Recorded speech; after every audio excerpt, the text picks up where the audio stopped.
What's up? Welcome back to my channel. My name is Kayla, and today we're going to be learning essential signs that you need to know if you're learning American Sign Language. So first, mom, dad,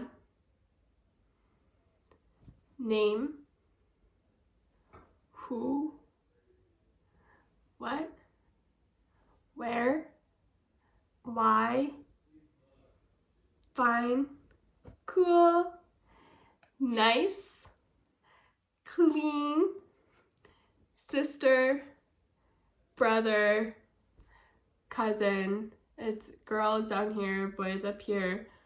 Boy, girl, dog, cat, favorite, color, and I don't really know other essential signs. Oh, probably food, water,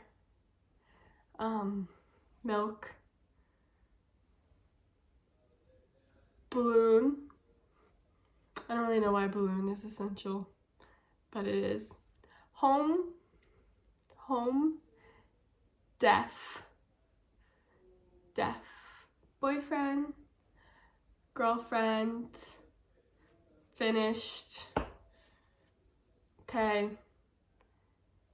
Clapping, thank you, please, sorry,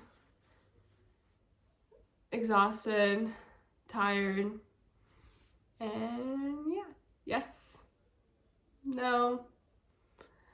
Alright, I hope you guys enjoyed these essential signs, and see you guys next time.